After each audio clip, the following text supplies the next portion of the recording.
Hello everyone, welcome back. In this video, what I'd like to do is address an issue that many of you have commented about on my previous videos, and that is how to create the proper fuel-air mixture to fuel my combustion projects, whether they be rocket launchers like this one, or some of my cannons like my vortex cannon, or the miniaturized cannons that I've made earlier. Now in these videos, I use a variety of different fuels. Usually for the smaller projects, I'll use rubbing alcohol as the fuel, and for larger projects like say my vortex cannon, I'll use an aerosol spray. Now there are different reasons why I would use each of these fuels, and so that's what I'll be getting into in this video. The upsides and downsides of each type of fuel, and why I might choose them for the projects that I do. I will be talking about 3 different types of fuels in this video, and the most important aspect of each one is how they create a fuel-air mixture that is at the proper ratio to facilitate combustion. Now, most people assume that the more fuel you add to a combustion process, the more powerful that combustion will be. But that's absolutely not the case in a fuel-air mixture. If you add too much fuel, there will not be enough oxygen for that fuel to burn, and so it may not ignite at all. And if it does ignite, it will be much weaker than a lesser amount of fuel would have been. So the first fuel I'll talk about is rubbing alcohol, 91% like I mentioned before. Now this is the fuel I used when I first made the video about these bottle rocket launchers. Now inside of this design is the same launcher, it's just in a little nicer looking housing. So these launchers work by first fueling the bottle with some of this rubbing alcohol and shaking the alcohol inside. Now the way alcohol works as a fuel is it works through a process of evaporation. Evaporation is dependent on air pressure and temperature, and assuming air pressure stays fairly consistent, the concentration of alcohol that the air inside the chamber will absorb should remain the same, no matter how large or small the chamber size is.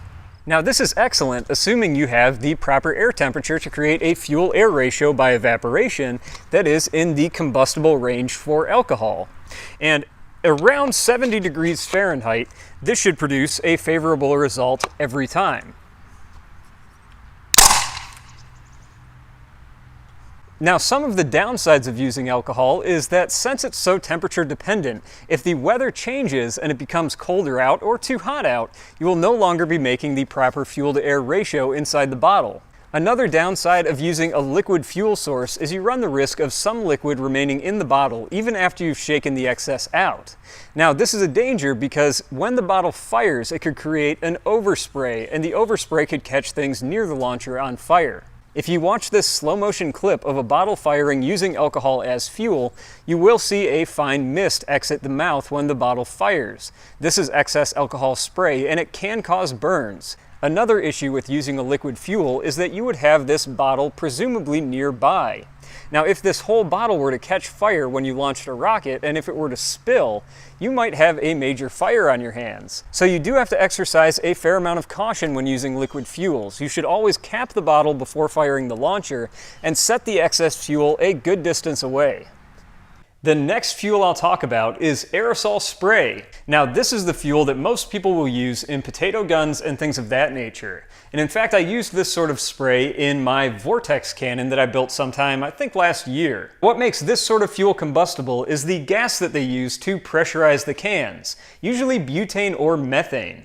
This gas partially dissolves into the liquid that's inside the can, so when it's sprayed out into a fine aerosolized mist, it bubbles out of this mist just like carbon dioxide bubbles in a carbonated soda. Since the fuel in this case is an actual gas that can displace the air inside your chamber and not simply evaporate into it, you can very easily overfuel your cannons and it will not fire. Now, determining how long to hold the spray is a process of trial and error for your chamber size. For a chamber size like this, typically it would be around 2.5 to 3 seconds. The problem with aerosol spray really comes to light when you try using it with smaller cannons. If the chamber is too small, it can become impossible to press the spray down for a short enough time that you don't overfuel the chamber. For example, trying to fill a soda bottle with this spray to use in my soda bottle launchers would be extremely difficult because it would only require about that much time to overfuel the chamber. Now, if you're having a lot of trouble finding the proper fuel ratio and you cannot get your device to fire at all, a good way to test to see if your ratio is too rich or too poor in fuel is to ignite the chamber with it open. If a chamber has been underfueled, it will not ignite at all, even when exposed to an open flame.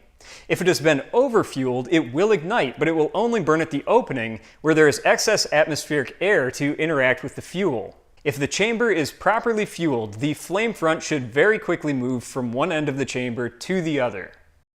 One final note about aerosol sprays is that most people will use hairspray or spray deodorant to fuel their cannons. Now, I don't like these because they leave a sticky residue inside the chamber. As an alternative, I prefer to use anti-static spray, which does not have these sticky ingredients and shouldn't gum up your cannon. The final fueling option I'll be discussing in this video is a propane torch.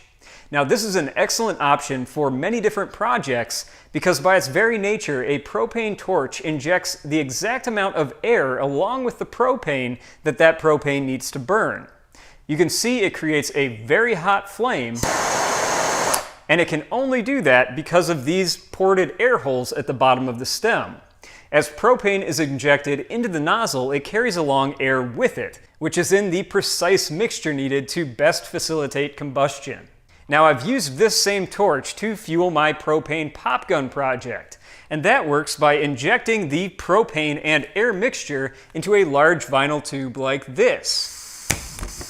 Now, you can use the same method to simply inject propane directly into the chamber of any other combustion project. The reasons why you might not choose this option is, first of all, a torch like this can run about $50, so it's quite an expensive option. And it can also take quite a while to fill a large chambered cannon out of a small nozzle. It's great for soda bottle rockets, however, and it can also work well for smaller cannons, though it may not work well for the very smallest cannons like my lighter mini cannon, for the simple reason that the nozzle will not fit inside the chamber. Before I close out this video, I'd like to suggest that you go check out the channel Cody's Lab. Now, I've recommended Cody's videos before on my channel, and that's because more often than not, his videos fall right in line with my own interests. In this case, his latest video tests if muzzle velocity is affected by a cannon's recoil. So go check out that video, I think you'll really enjoy it. If you are one of my Patreon supporters, first of all, thank you very much for supporting my videos. And I also want to let you know that I will not be charging you for this video, since I didn't actually build an original project. I will usually not charge my patrons for videos like this one. If you enjoy my videos and you're not yet one of my supporters on Patreon, please check out my page in the video description below. I could really use your support. In any case, I hope you enjoyed this video, and I hope you find it useful. Thank you for watching.